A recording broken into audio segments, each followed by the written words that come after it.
California here. All right, so make sure I get this thing here going so we can get things going right. And it still won't let me pin stuff over here on that one there. So I'm going to try it. Hang on a second. Just make it a little wonky here for a second. Let me go up here. I'm going to try.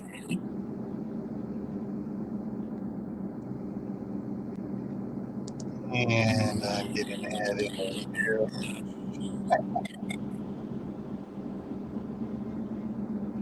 Alrighty, so I got here, and so there. There we go.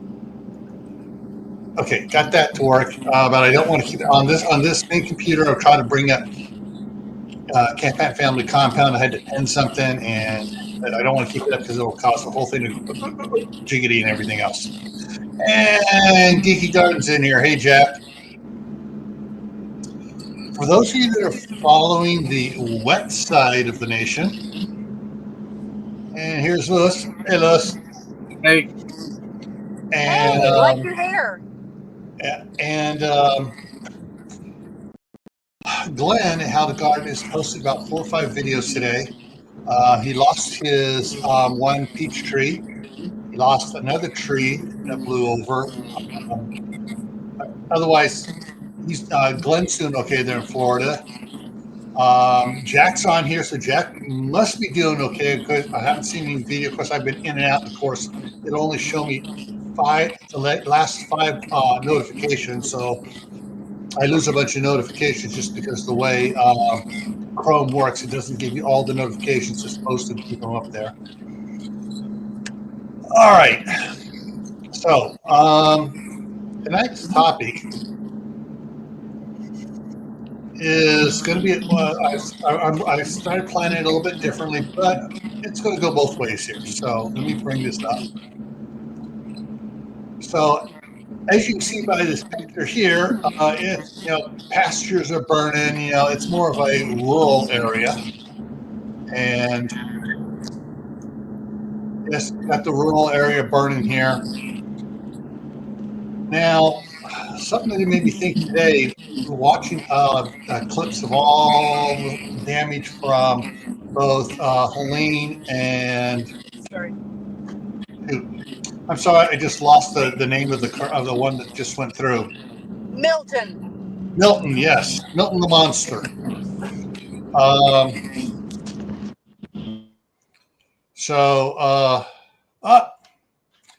Helena M is coming on your side there, Tammy. Thank you. And so what I've seen and the damage and stuff is a lot of downed trees, obviously. I'm seeing a lot of debris from rivers, streams that turned into rivers and back into streams again, creeks being flooded and everything else. There's a lot of damage out there.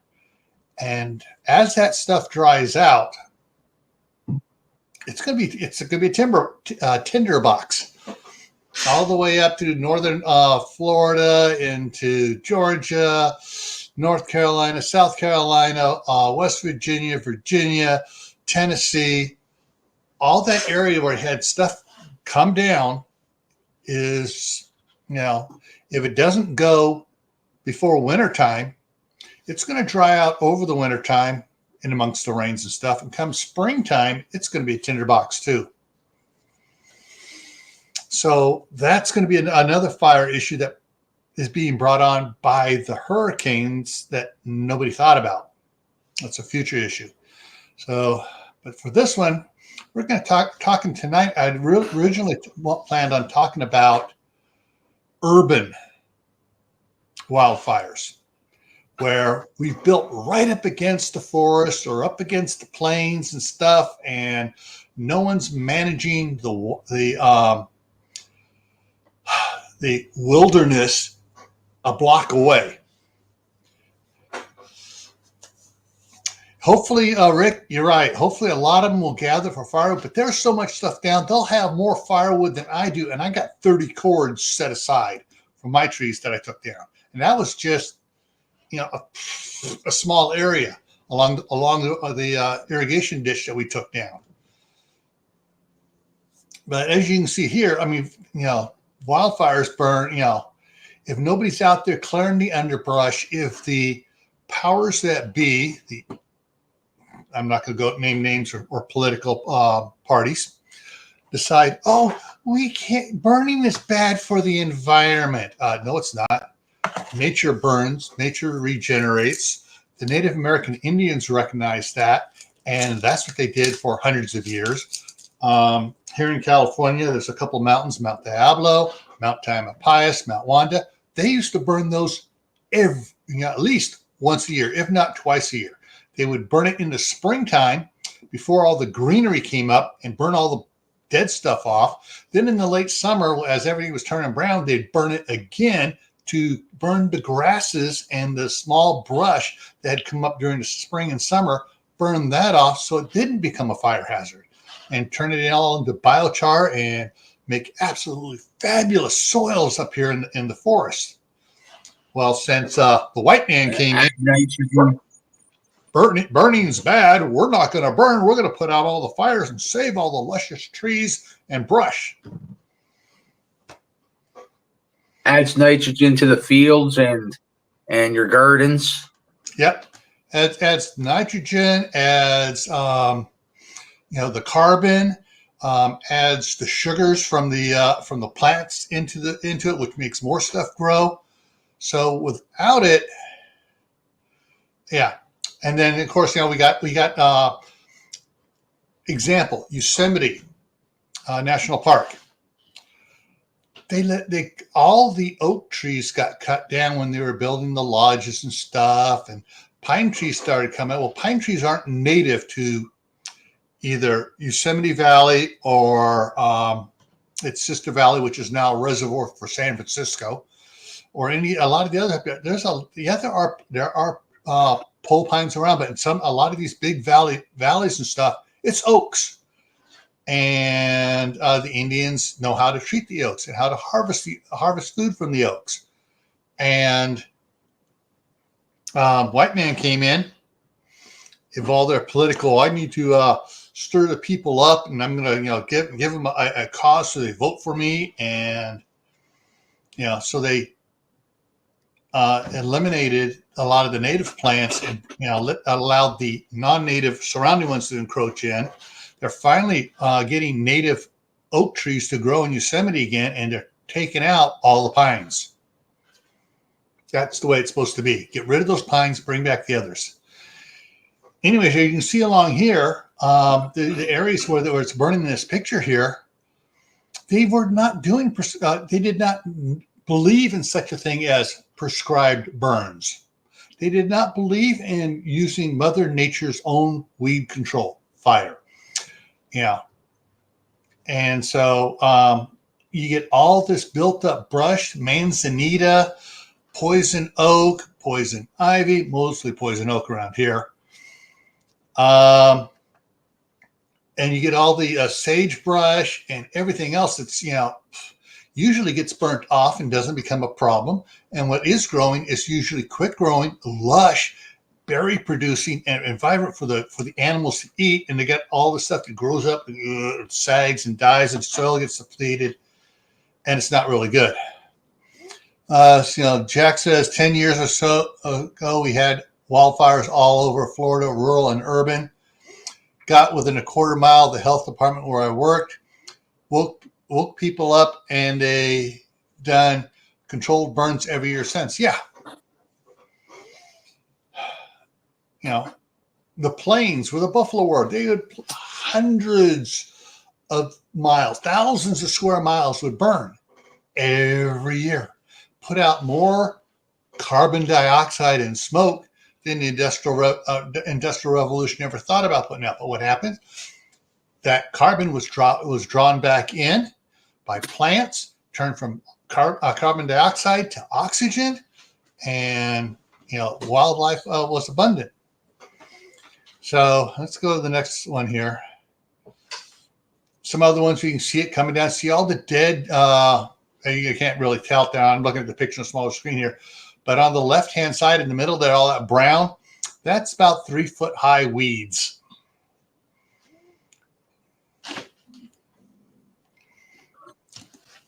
Yeah, you know, they've started doing controlled burns in California, and they're way behind that as well. Hello. And Mark's here. Hey, Mark. So let's go over here and What's up, catch the next. Hey, Tammy. Now, there is one thing good about this picture. Although you can't see it, and I can barely see it on these small monitors I have here. They're not very big. All these houses in this picture here have either red or gray terracotta tile for roofing. Good for two things. One, any embers or stuff lands on it, it goes out, it ain't going to burn through the clay. And two, if when it rains, the water that comes off those roofs does not have the oily asphalt stuff that asphalt shingles has, so the water they can collect is a lot cleaner and can be used for gardening and even, you know, filtered and used for drinking. I want a metal roof on a new house. They said, nah, you have to do that yourself. So it's coming with shingles, but I'll probably have them at some point just throw metal right over it. For metal roofs, they make metal shingles that have a 50-year warranty. I was thinking about getting those here. And then there's the long sheets. Yeah, but the way it's a modular. And no, they pre-shingle before they leave. So yeah, I'd have to have it redone at some point. So, yeah, but I'd rather put a metal. I like it in I don't know, blue. Hey, I didn't even realize this. My shop in Idaho is a blue roof. Nice. And it was built 15 years ago. Yeah. Actually, more than that, 18 years ago now, because I've had the place for 3 years. You don't have to worry about the dew on that roof. Yeah, it all comes off, and I'm not talking about the moisture. Yeah, well, I am. I get all that dew for the garden. All right, now this one here, you know, you can see, you know, people like to put these patios, and if they're on the hillsides, you know, they build, you know, decks and stuff out, and even part of the house may extend out over and have pylons and stuff holding part of the house up. Well, this is the problem. If they don't go down there and weed and keep all the weeds clear and free, and I make that part of their plan for, hey, twice a year, spring and late summer, we go down there and with weed whackers and we scrub it off, or they plant low growing green landscaping such as African daisies, ivy, or something like that. Problem with those, they do like to attract the spiders. But here in California, they attract the black widow spiders. The guy's fighting a fire right there. There's a swimming pool right there. Oh, yeah. But he's trying to save that deck to keep it from ashes, everything from coming up over. But yeah, they're fighting the fire. That's my only other thought about moving where we're moving to. I don't have city water, no fire hydrants, nothing. So I'm at the mercy of when the truck gets there with a tanker. So I'm probably going to put a 500-gallon tank in one of the garages and just, you know, I'll use it, but I'll make sure it stays full all the time. And I'll go to the fire department and be like, show me what size for your 2-inch line. And I'm going to put one on the side of a couple totes here. That way, if nothing else, if one of my neighbor has an issue, at least they got another 1,000 gallons of water to use because they're not going to get to the stream anytime quick because it's in the, you know, there's no road going to it. Well, I can answer that question for you right now. Standard fire hoses are for distribution 1.5 inch, 2.5 inch. For loading fire trucks, it's 2.5 inch, 4 inch, and 6 inch. Okay, so it'll be 2.5 because it'll be the suction side, not the 2.5. not the pressure side. The 2.5. All of these are not iron pipe thread; they are fire hose thread. It is a coarser thread. Oh yeah, so I'll ask about that. I'll either order it or I'll bring the chief down and be like, hey, this is what I'm doing, and give me a fitting. Order me a fitting. I'll put it on here and stick it on the outside of the building on a standpipe. So if I'm not even home, you guys can just hook up to it. You'll have 1,000 gallons of water to use if you need it. And if my well's hooked up to it with a float valve, which I'll probably do, it'll fill it up as they're using it. It'll keep up the best it can. Probably give them an extra 150 gallons. Yeah. How big is your property going to be, Mark? It's 15 acres. I would dig a big pond. Yeah, I was thinking about that too, Lewis. I can't. I looked into it. It's a Pennsylvania clean and green. They got their own set of rules and stuff of what you can do, and I might be able to because I have a really wet area in the low end, which I'm not. The house is not near. But if I could dig that out, yeah, I could have a pond down there. But I'm not sure if they'll let me. Well, the thing is, check with them, and also if they say the first they say no, well, what about a lined pond where I put in the EPMD liner, the food grade liner in there, because that's what I had for my koi pond, and that way I can stock it with fish and stuff like that, and it's there for firefighters to pump out of. That would be my biggest thing because nobody has a swimming pool.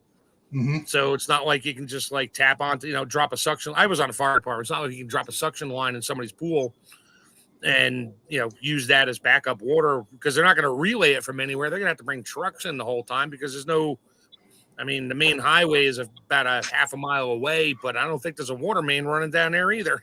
Yeah. Up here in Canada, where I live, there's some properties with ponds on them and the fire tanker trucks pull up. Like one person I work for, they pull up to their pond, siphon into the truck, and then they're on their way again. Yeah. And that's the thing too. If they'll let you put it in a pond, talk to them. Talk to the fire department about putting what's called a preset dry suction. Yeah, it's a siphon. But basically, so in the bottom of the pond, it's up off the bottom of the pond for a foot or so, or two. Especially if it's a lined pond with where you got the EPMD down, and you have sand over that, and then rock over that. It only needs to be up a foot above that. Yeah. And your 6-inch line goes down over and comes up there, and it has a hookup for them to do it. And so basically, they'll have water. It'll be full of water except for that last 30 feet. But hey, they can pump that through, boom, like that. You're gonna be like, "Hello, Tammy. Tammy, I need to can about 400 pounds of fish really fast because I have no water left in my freaking pond and all my freaking trout are like bouncing off of each other now." Yeah. All right, let's go on with some more urban fires here. Southern California, gotta love it. They build on the hillsides, and then they don't take care of the hills below them. Or what happens is they buy the acreage up above, and the bottom of their property is maybe like 10 feet beyond the foundation there for that house, and all that wooded area down below. The people down below don't want it, so it defaults to the county or the city. It never gets bought. It's now county's problem, and the county has all these little pieces around that they don't even take into account that they need to maintain. And the double-edged sword on that is if you have a nice long hill in the hills of California there, and you strip all the plants out of there, now you got mud problems and landslide problems. Tammy's back. Hey, here's my fish canning helper. Hey, I'm getting free salmon next week. Sorry, I forgot, pulled into the school parking lot, and they have a Wi-Fi internet blocker. So I had to come down here to the public library so I could not be blocked by the school Wi-Fi blocker. Wow. All righty, so let's see what we got here. Next one here. And more, we love having all these green trees all surrounding our homes up here. Makes us feel like we're out in the country, even though we're in the city. And it just, that's been the problem for a lot of places. I know this one here needs to be on a big screen TV, this picture here. Yeah, I can tell. That's all the McMansions, and but they all got terracotta roofs, but it doesn't matter. Yeah, they got terracotta roofs, doesn't matter. They're all stucco. which helps, but it's not going to matter when that heat starts cooking the stucco and starts burning the wood on the other side by conduction heat. Yeah, especially when this, the house next to you is on fire, Yeah. and now your siding's melting and everything else, and then your house catches on fire. Yeah, that's how that works. Yeah. So, and what's that thing is, the hillside isn't that tall behind. A lot of those flames are leaping up, 50, 60, 80 feet. All right. Memories for me from Santa Rosa several years back. Oh, Was that the geez. campfire? What's it been now? Fire? It's been like 8 years, I think. Glenn's here. Hey, Glenn, how's it going? How did every house there in that picture turn to dust, but the tree's still sitting there with leaves on it? You need to explain that. No, the trees don't have leaves on them. Well, there might be a few pine needles up there, but bunches of pine needles. But these trees on the left totally stripped bare and burnt down. This tree here on the right is mainly burnt, but up high enough. It looks like the house is like pulverized dust. Yeah, no, because the house will sit there and burn to nothing. There you go. Now, so all of the houses down here below in the middle there, and you see how they're burnt up around here. People were out there fighting fires, and they just barely saved a couple of the houses there, and it was just going through. Here's what's interesting: in the middle section here, on the left-hand side, there's a tree. There's also fire. I'm looking here deep at the picture here. No, that's just that empty lot. The rest of the empty lot there. I thought it might have been a building that survived, but no, there's other little bushes in there. But over on the far right of that one, there's a lone pine tree with the bottom half burnt off and the top is all green. That's the way pines are. But this is Santa Rosa. City water, fire hydrants, and everything else. And it came in so fast. It was literally a firestorm. Howie's here. Hey, Howie. Food Forest Permaculture and our Treasured Homestead came in on your side there, Tammy. Did I miss anybody else when I was looking off to the side there? All right. So thank you. Next one here. All right. Here's what's interesting. And this is most people would not believe this. If you look here, you can see my cursor moving in the upper quarter of the way from the right up there around that one pine tree. So the road coming down here, everything below, and it burned down. It actually burned up all around. But you see this green park over here? The play structure is still there. The little blue play structure in the corner over there. That's because they water the grass there, and it's still green. It didn't burn. Well, there was not much fuel there. On this end of the park, some of the hiking trail. I can see the hiking trail. I can see some of the trees are burnt, and it gets over into the pine trees. Pine trees didn't go too well. They were, had deep enough water roots and stuff. But a house burning, and the other house in a subdivision, the other house is usually less than 30 feet away. Yeah, much less. Radiant heat just goes through it and burns it down. That's what happened. It just started burning and burning and burning. That's how come you have some of these trees out near the front of the street in the area between the sidewalk and the curb. The trees are damaged, but they're still viable. They still have some greenery on them. And here you can see some houses burned totally. Other ones, as the fire department got there, was able to just wet some stuff down a little bit, or the people were out there wetting a place down to begin with, and they didn't evacuate and kept wetting it down. That's the other thing I want to do. I want to run a pipe across the top of my roof line and put some water jets in there. I can get like rinse jet nozzles that just spray a mist or more or whatever, just to keep things wet. Yeah, the rainbird shrubbery heads are great for that, because you can besides pressure, you have the pressure line to kind of just spray out like a low one for watering hedges and lawns and stuff. They have a set screw in there, so you can adjust how fine the water comes out. Right. I've also read, I've never had to do it, that you can put a tennis I would ball in probably your go gutter as All and right, fill your gutters with water. Can hang on. barely hear you, Tammy. Yeah, let me get in here and see if I can get into your edit. Edit mic settings. Are you up all the way? I can't. All right. All right. I would almost go as I got far, in there. Mark. I edited yours, Tammy. Yeah, I've read that, and I've never had to do this, but I've read that you can put a tennis ball in your eaves to prevent the water from running out up top, and then fill your eaves when you're spraying your roof down. Fill your eaves then and help for a little while. And the gutters there. Yeah, you put it on. You can block that off.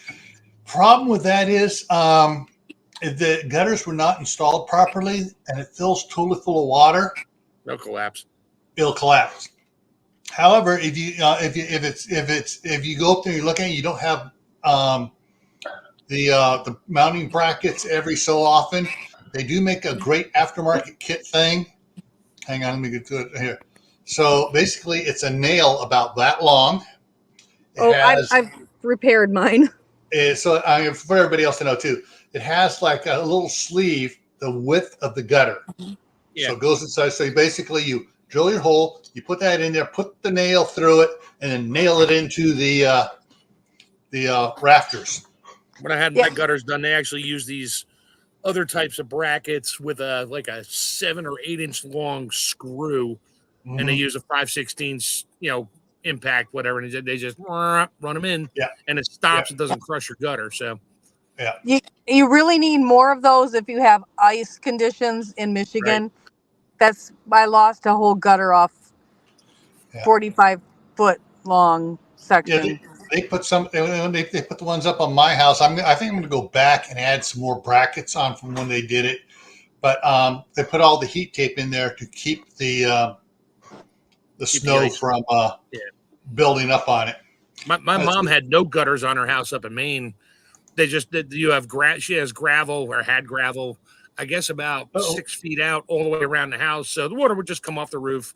Wintertime, she had some spots where the snow always accumulated, and she ran heat tape up there, and then she'd wind up with this massive 400-pound icicle hanging off the eave and touching the ground. It was like a support structure. Once it touches the ground, it's taking the weight off. It's right. supported. Oh no, she knew that. She just let it go. Eventually, I'd come up there in February or whatever and just take the sleeve. We'd turn the heat tape on and let it finish melting. I'd knock the top of it off so it would take the weight off the roof. Yeah. Howie says human poop is a natural fire retardant, unlike cow poop, which is a natural tinder for fires. Yeah, I don't think I'm gonna be flinging poop at my house when it's on fire. Well, that's why you raise pet monkeys. That way, all year long, they're throwing poo at the house. Yeah, sure. Yeah, monkeys. Okay, right. Wait, there's 2 types of pet monkeys you can have. You can have the primate, or you can have the little ones of your own.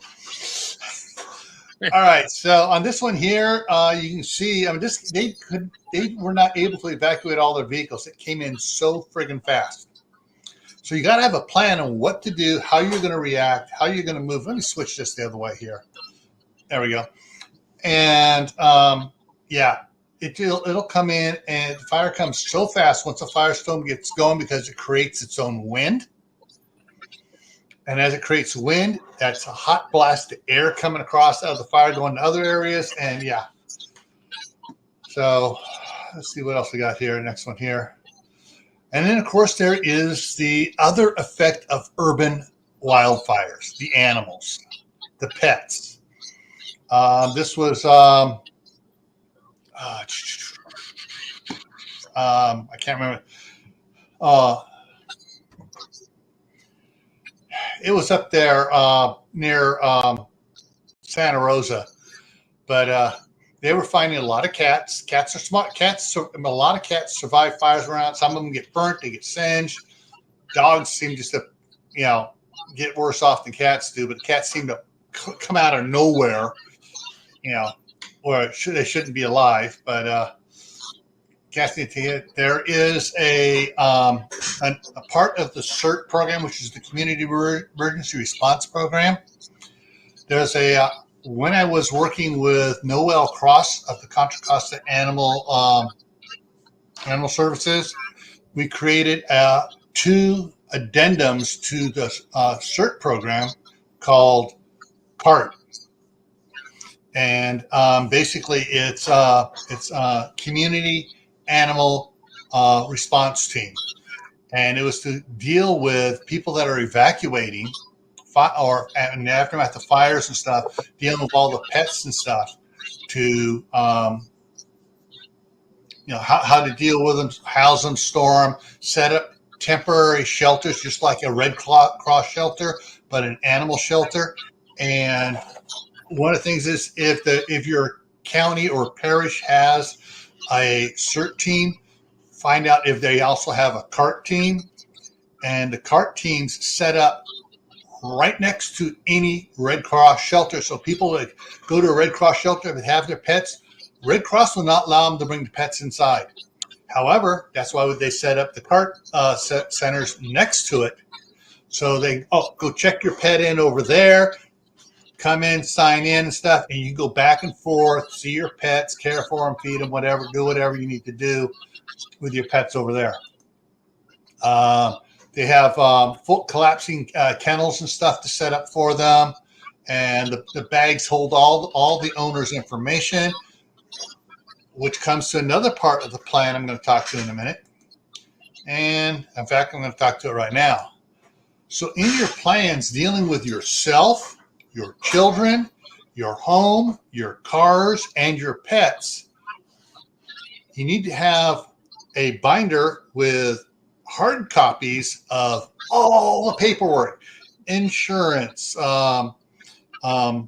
deeds, everything, bills, all the things you need to take care of. You need to have hard copies. You need to scan it all, have it a soft copy on a thumb drive, or burn it on a DVD, even though it's just digital disc, no video on it. So you can put a ton of stuff. You can put all the pictures and stuff. You can put you can get a ton of information on a single disc, and also all your pet stuff as well. So you can have everything there. If you take your dog in there, has to have its shots. They're going to ask, does it have its shots? Does it this? They go through all the stuff, and you can, flip. If you have the binder, you flip to it. Yeah, here's all the information. You want to make copies of it? They'll make copies of that. Stick it in that little packet you saw in the picture there. That way, they know everything is top notch of your pet. Now, some of the CART shelters actually have vets come in. And if your pet doesn't have it and they can't find it in the county system, they will say, all right, if you want the pet here, it's going to need this shot, this shot, this shot, and this shot. And the doctors, the vets that come in, donate their time. So all you're actually paying for is just the medication. So, but if they already have it, it's good to have that documentation. You can do it. The other thing is check with your counties to see if they do the chipping of the pets, because all they need to do is they just scan, okay, this is the pet. Oh, yeah, they got all their shots. We got it on the computer already. But when it comes to you and your pets, you need to have all the documentation you can. And just remember, more is better. Mm-hmm. Hey, I got to respond to Howie's comment. I'm sorry, Howie. I don't think I'm going to have time to take a crap, smear it on a blanket while I'm trying to run out of a burning building. And that's the other thing. So you should never be having to, if this is a urban wildfire, you should never have to be running out of a burning building. If it's getting that close, you should already be gone. Yeah. And that goes back to the part about planning. If you fail to plan, you plan to fail. You need to have your binder, write everything down. Once you have it written down, go over it with your significant other. If you have a significant other, go over that. If you don't have a significant other, you have some relatives that go over it because they may think of something you don't. and seeing your plan may trigger thoughts in their mind. Well, what about this? What about that? What about this? And the more people you have involved in your plan, the more thorough it's going to be. And so Glenn says his internet's still a little glitchy. I understand that. Our Treasured Homestead says we have, let me just put it up here. She's in on Tammy's side.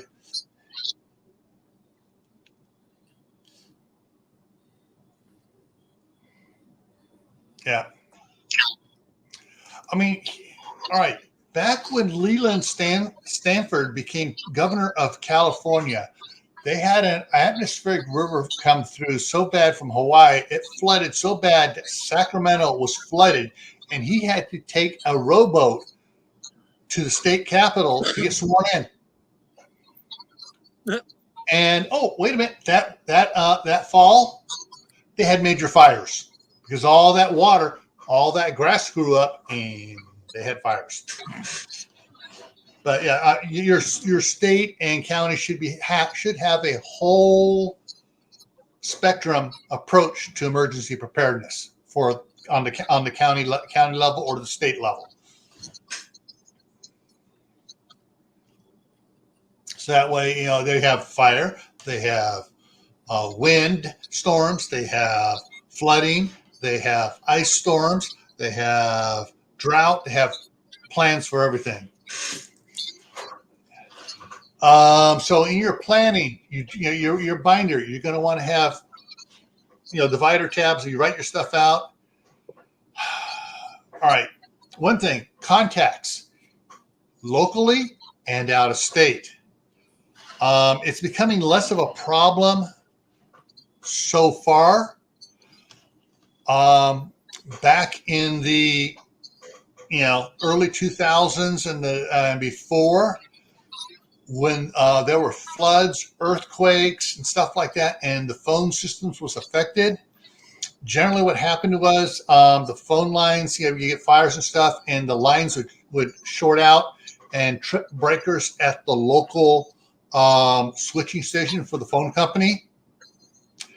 Well, areas would be blocked out. If your area came back up, you might not be able to dial 20 blocks away in another switching stations area because they're still down because all the breakers are still tripped. They haven't isolated the circuits they need to disconnect to get the ones that are functioning back up.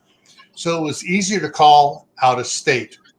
You couldn't call anywhere in town other than your little neighborhood, but you could call out of state really easy because of the way that the phone system worked to isolate and protect the individual affected areas within the disaster.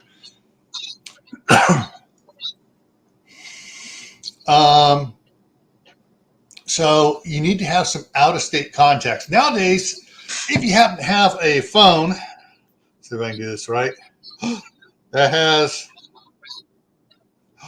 all your contacts on it, yeah, you should have most of those numbers, but sometimes some people still don't use this but for emergencies, or yes, there are people that don't have cell phones at all. They have everything on a landline. If they got to evacuate, they need to have in their binder a list of phone numbers, contact information. And if you have to have a relative that's that type of a person, get with them and work with them on setting up their binder, and then put everything in that binder. Bring your laptop over, enter it in, and burn it onto either a thumb drive or a CD or a DVD. And that way they have it. So when they get there to one of these centers that says, you have this information, well, everything's on here, and they go and make contacts for you. Exactly, Kaylin, exactly. And so the different buildings would get flooded until they dried out and get everything going. Plus, not only just the buildings themselves, even if the building was up on a high ground, apartments around and businesses that got flooded, their phones shorted out, and so that was tripping the breakers in the building in the switching stations that didn't get flooded out. Remember back during the the 1971 earthquake and the crap, I forget the year, the Loma Prieta earthquake, there were so many phones that were rattled off their receivers, off the things, stuff, and came on at once, and that tripped all the circuits. That overloaded the circuits because all the phones were suddenly in use or trying to be in use. And they basically had to shut off neighborhoods, and they had voltage meters on it until it dropped where it could handle it for the people would hang, it would get, realize and hang up their phones or whatever. And then they were able to bring those neighborhoods back up online. All the payphones, yeah. And so communications is going to be one of your big parts of your emergency binder. It's going to be its own little chapter in there of information. Your binder for is going to talk about, you have all your information, your pets, all your kids, spouse, everything else, health insurance, life insurance, car insurance, homeowners insurance, any other type of insurance you have. If you have, checking accounts, savings accounts, all that information in there. Okay, I got a question here. Yes, he was trying to get out the travel Starlink sets to everybody that was cut off there in North Carolina, South Carolina, and up in the affected areas and stuff. And some bureaucrat with his head up his butt was saying, no, you can't land your helicopter there to give those people that unless you know who they are first. There is already coming major backlash to those idiots that were saying that. So there's going to be a lot of people get fired on the federal government side. Either that or they're going to take significant demotions to keep working for the government. Go from a pay band, a 17 pay band down to a 12 or 11. Because the little portable ones, they can run off a 12 volt. You can have like a little solar panel to power it, and yes, they're supposed to be solely self-contained. But if you have extra outside power for it, it helps it work better.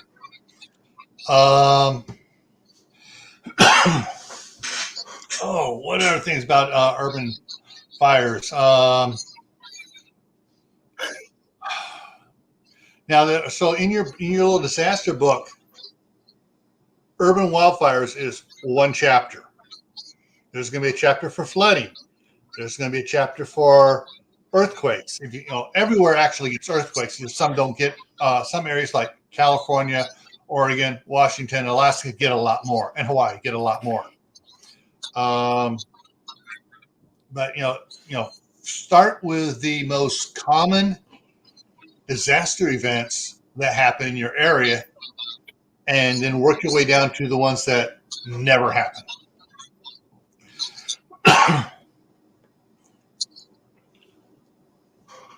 Let's see what else on this here. Don't count on government on the federal government, state government, or county government come riding to the rescue like John Wayne and Rock Hudson. Ain't gonna happen. They don't have Well, you saw what happened. The stupid numbskulls in Congress told FEMA, you need to spend money here, you need to spend money there. That's not part of FEMA's mandate. Yet they were told, they passed a little bill, you need to spend money here. And they had no money left over.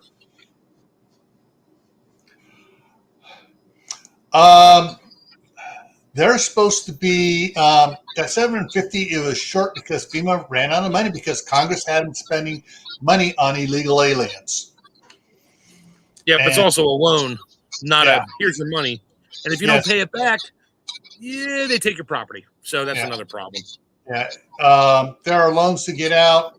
There are certain companies that do grants, disaster aid grants. Those aren't usually advertised. You got to know who they are and you apply to them. And the quicker you apply, the more money you get from them.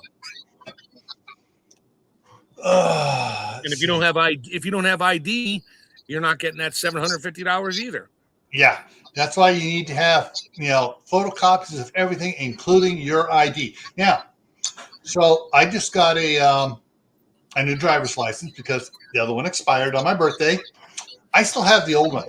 I keep it. I still have my original Arizona driver's license I got when I was in high school.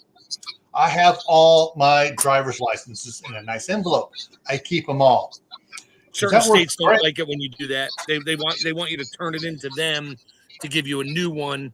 No, they don't. Most states don't. They say because basically you go in early and it's going to be several weeks. We'll keep your other one.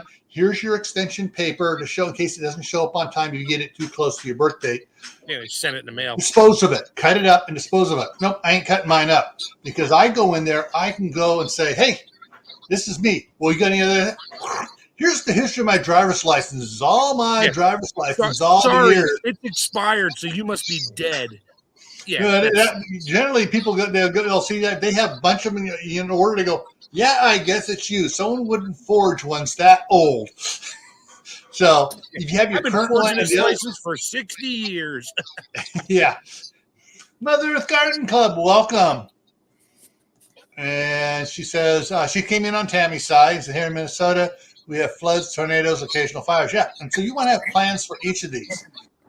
But generally, when I talk about fires and stuff, and other people talk about fires, everybody talks wildfires. When I say wildfires, oh, you mean out in the farmlands and stuff? No, like I showed with the. You get back here. There we go. Like I showed with this one. This is a wildfire that tore through the city of Santa Rosa. I mean, there was miles and miles of stuff burnt like this. And it was a wildfire. It was an urban wildfire. And so people don't realize, urban wildfires are nasty. Okay, I'm going to try something here. Don't freak out. I'm going to try. I haven't tried this with this many people up here. Okay, it's going to divide back. It's not going to. Okay. Makes this a little bit bigger, not much, because I know if I get 3 people, it blocks us off into little narrow things across 4. Makes it up, still keeps it in the corner, so we're good. All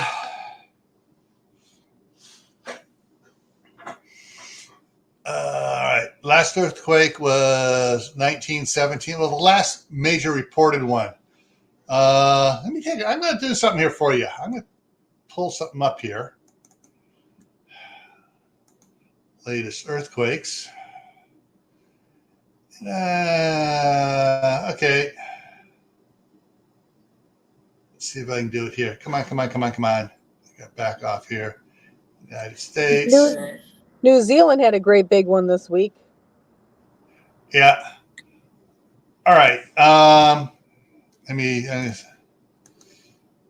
Largest. All right. Well, the biggest one the last 7 days was Chromatic Islands was a 5.8, so it was more than that. And then Easter Island had a 5.7. The Central East Pacific Rise had a 5.6. Vanuatu, which is Quake City in the Pacific, had a 5.5. Then you go over the East Indian Ridge, had a 5.4. Yeah, I get them all up here on the thing. Here, I'll just show you. And it's the map for the United States. I can zoom it out and do the whole freaking world. If I zoom back in on the United States here.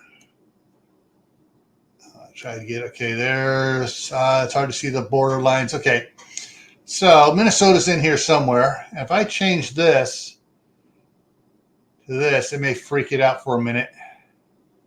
Okay, you see a bunch more just kind of pop up around here in different parts here. So some of these areas, it's been a while since they've had any. Let me zoom in on this, see if I can get areas. So you can see there, some of these are, the white ones are more than a week old. But Yeah, and those are all like less than 2, and they're probably really deep. Let's see. This one here is a 1.1. Yeah. 1.1. 1.5. Yeah, and that's And for a lot of these you don't feel those. small You ones, just yeah. don't. And so I mean, your you dog don't might feel bark. That's about it. you could have a 2.4. You can have a 2. If you're in a city, you have a 2.4. Unless you're up in a building, you're thinking a big truck just drove down the street. Do you That's remember? about Do you how it remember that? shakes.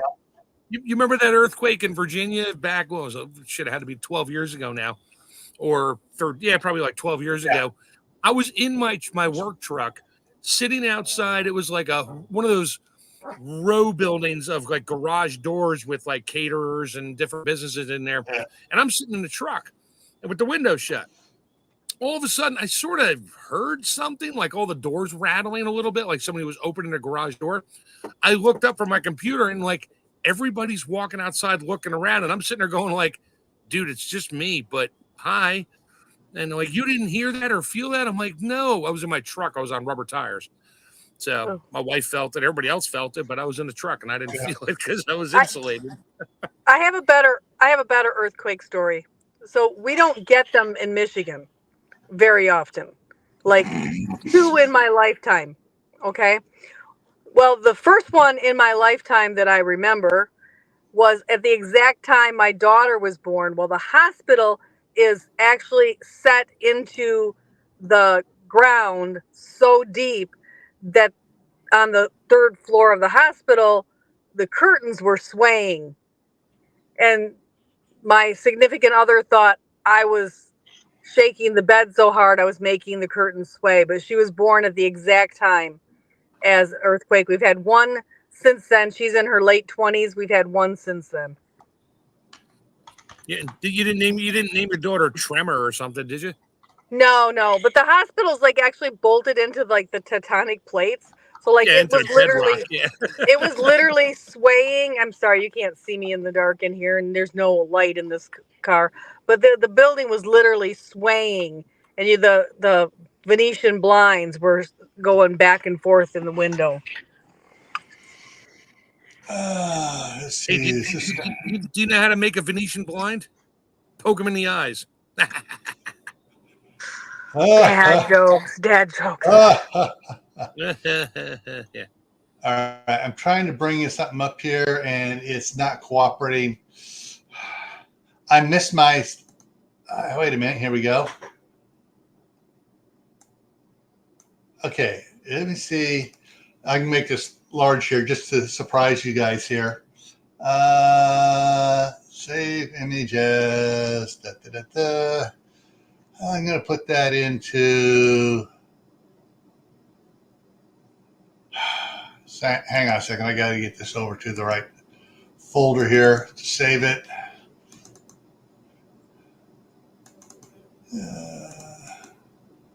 Images. There we go. Please make it big for me. There we go. And now I get to enlarge this. These are all, every little blue to purple dot on this are earthquakes from 2023. And it goes from the little blue dots to the purple to the black to the green to all these are earthquakes. So this is 2023 only. I think where it's more concentrated, that's where it gets darker. Because they're light purple out on the outside as they get more concentrated. But then it goes from the purple, then you got to get into the orange or red is more, and so, but so you see there are earthquakes all over the area, and most people, but most of these here are are under 2.0. Yeah. Most of them are under 2.0, so you don't feel them. But everywhere in the U.S. is earthquake country. It's the aliens digging tunnels. Don't worry about it. They're fine. No, it's the killer rabbit stealing from Monty Python, the Holy Grail, digging tunnels. But yeah, so there, yeah, there. But get back on fires here. So fires is earthquakes hit, boom, boom, boom, and you're done. Fires give you sometimes wildfires will give you a warning. Oh, we got a big fire, lightning strike over here, or an arsonist, and it's fire building. It's building. Oh, it's getting out of control. They can't control it. Get out.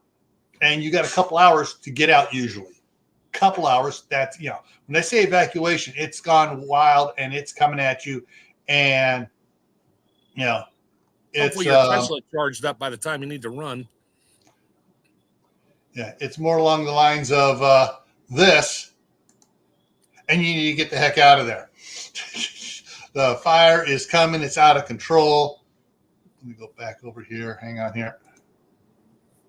You got, so the fires are just coming. It's the wind's changed direction. It's now blowing over the hill towards the houses. It's going burning up the hillsides. Yeah, you need to be gone.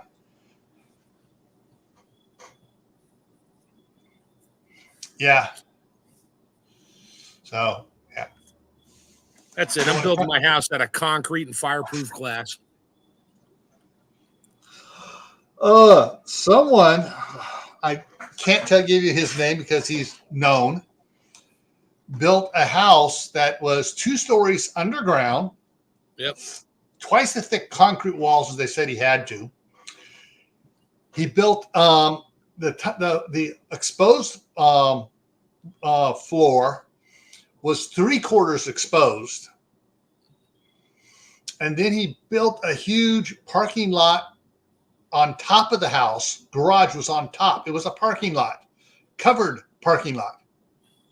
And on the cover on top of it, he had dirt brought in, and he had grass growing up there, and he had fruit trees growing up there. Cool. And around the property, around the house, he had grass area. It looked like a golf course, out 100 feet from the house, but it was all grass going, wells in the ground. And actually he had 3 wells actually. One was a water well. One was a extraction well for geothermal warming. The other one was the injection well to put the water back in from the extraction well. Do like the guy, what's his name, Andrew Camerata or something. He's got like 2 million followers. He literally built a castle out of containers. Mm-hmm. And everything is like 1/2-inch plate steel. Everything's welded together. The only thing flammable in there, I think, is his deep fat fryer. And his clothing. Yeah, whatever. But it's all steel. Good luck burning that one. Kalen had a suggestion for you. Yeah, I could do that. Yeah, get the used heat sheet, the used tiles on it, or the ones that they never used that they're not going to use because they're not going to use the shovel anymore. See if you can get some of those and just start lighting out. I'll just make random trips down to the Space Museum down here and pop tiles off every now and then, stick in my pocket and leave. Of course, none of them are shaped the same. They're all different sizes, shapes, curves. It'd be an interesting mosaic on the side of my house, especially if it says NASA on it. That might be a dead giveaway. Where'd the tiles go? As they look down from a satellite thing going, I think we found all the tiles. But yeah, when it comes to for your protection of your home for wildfires and stuff, start inside the box, then think outside the box. But remember, if you get an evacuation warning, leave. Don't think you're some super prepper, because even Steve at Corsair Trainers down there in LA has evacuated a couple times, and they say, get out. He's like, all right, we're gone. We know exactly where to go. Makes the phone call. We're on our way, and he was gone. So I think that covers for tonight just about everything I needed to cover here. Let me get rid of that and bring something else up here for you guys. shift that over to the other screen so I can look at it. So coming up here, tomorrow for Survival Saturday on Gray Man Prepping, the topic is, are you financially ready? Now, it doesn't mean you have to have everything paid off. We're going to talk about how to be financially ready for disasters.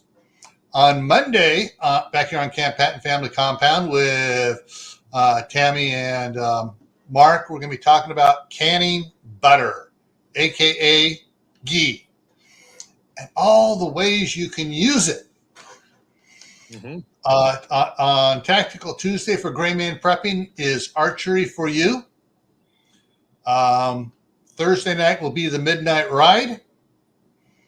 And next Friday here will be extending your growing season, getting more from your garden. And depending whether I leave Saturday morning or Sunday morning, the following week here, Attitude Matters on Survival Saturday will be the last one from California before I head back to Idaho. So did anybody make any scores on Amazon Prime Day? I did not. You did not? Don't really. No. Didn't even look. Had the wife order me some more chamber sealer bags, bigger size, because I got bigger things I need to do that the bags I have won't fit, but they were not on Prime special or anything. I was like, I just need them. She's like, okay. Let's see, what did I get on Amazon Prime? So that was the 8th and the 9th, right? Yeah. Okay. So I got the Aero Garden Harvest 2.0 hydroponic system for indoors. I got the 50 pod refill kit for it.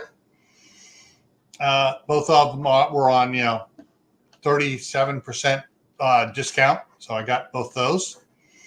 I picked up myself a digital recorder to use at the city council meeting, so I can actually put it on the table there and hear everybody when they start whispering. I got some gamma lids for my.